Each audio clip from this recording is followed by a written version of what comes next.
Welcome to the AFR Saints channel, where we provide you daily content on your favorite team, the New Orleans Saints. Do us a favor and hit that subscribe button. Be sure to leave your comments below and smash that like button. Who dat?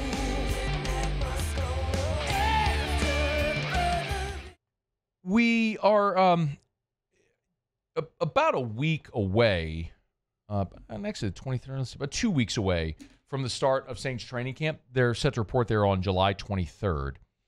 And it's obvious that while you have a 90-man roster right now, your final roster is far from set. Clearly, you're gonna have roster cuts to get down to 53, and then we always talk about the 53. It's never the final 53. It's the first 53, because as other teams cut, you're going to ultimately sign other teams' free agents that were cut loose, that are players that you maybe see as more valuable than ones you have. So long ways from the roster being set. But one of the players that has been tied to New Orleans this offseason, has visited the New Orleans Saints already, is Asante Samuel Jr., because he had played in Los Angeles for the Chargers under Saints defensive coordinator Brandon Staley.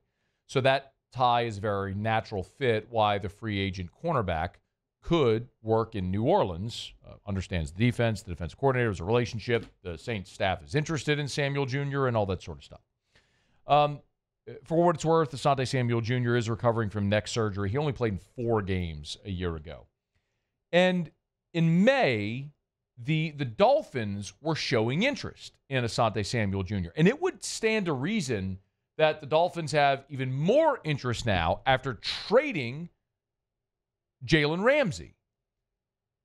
They're in need of a good starting caliber cornerback. Well, Asante Samuel Jr.'s father, longtime NFL defensive back Asante Samuel Sr., was on his podcast called Say What Needs to Be Said with Asante Samuel Sr.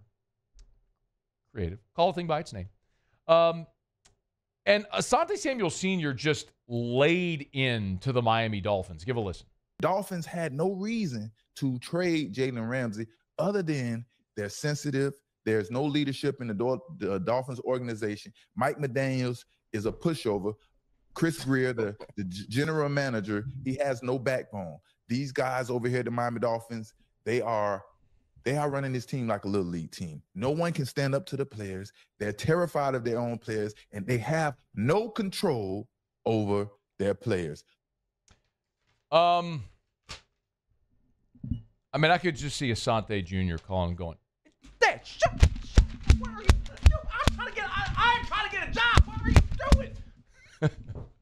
It's only 32 of these, man.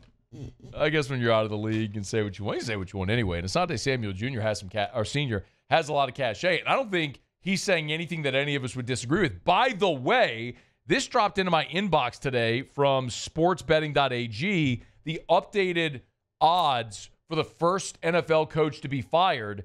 Brian Daboll of the Giants has the best or worst odds, at depending on who you ask, at 4-1. Next is Mike McDaniel, Miami, at 5-1. So he ain't wrong. But when your son is trying to get a job, I don't think Miami, I could be wrong.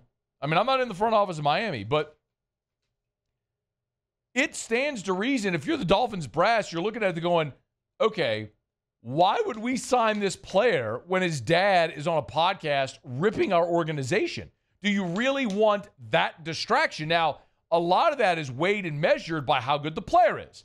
The better player you are, the more you're going to get away with. Naturally, that's true in every sport. Dennis Rodman's kicking cameramen in the groin. It doesn't matter. Dennis Rodman's, we also on The Last Dance. He's taking his own vacation during the NBA Finals to Vegas because he needed to blow off some steam. Well, he was the worm, and he was one of the best rebounders in the history of the NBA. Yeah, Dennis, go take your time in Vegas and just make sure you're back here for tip-off. Like, when you're the last guy on the roster trying to make the team, you're not going to get that same leniency. And Asante Samuel Jr. has been a good defensive back, but he's coming off a neck injury where he played only 4 games. I mean, for a dude that's later on in his career and is coming off a really serious injury that's had injury problems, like, it's not like teams are rushing to sign him. And his dad popping off probably doesn't help. I'm not saying he's wrong, and he's certainly entitled to his opinion. He's doing a show. That's fine. It's great content, but probably not great for your son's opportunity to get a job. And I think you, by extension, if you're New Orleans, you might say, well, great. That opens up the door for the Saints to be able to sign him if Miami's not interested. Maybe, but I could look at it also and say, if you're the Saints and you're trying to brand a new culture, do you want to introduce that into your locker room where you're trying to get younger, you're going to have a rookie quarterback? Like, what happens if you sign Asante Samuel Jr. and after the first game, let's say the Saints lose and Tyler Shuck throws 3 picks, is Asante Samuel Sr. going to go on his podcast and annihilate Kellen Moore and a rookie quarterback? Like, is that what you want around the organization? I mean, there was a lot of that with Eli Apple and his mother Annie. And again, I'm not saying people shouldn't be have an opinion. You're entitled to your opinion, but also understand that with that opinion comes consequences. Like, I'm not an NFL player, but I live with that every day of my life. I sit here and I give you very loud, passionate opinions.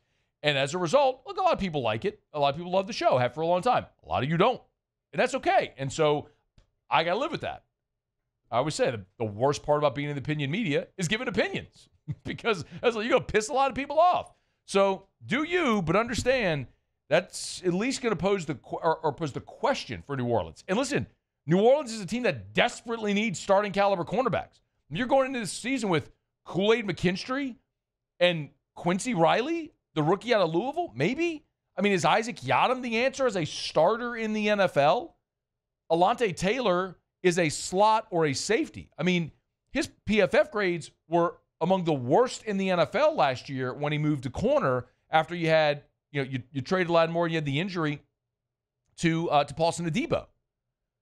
So you going to tell me you have when healthy, a Pro Bowl caliber cornerback that you could sign, it's going to make you a better team, is it worth the headache? That's the question the Saints will have to answer.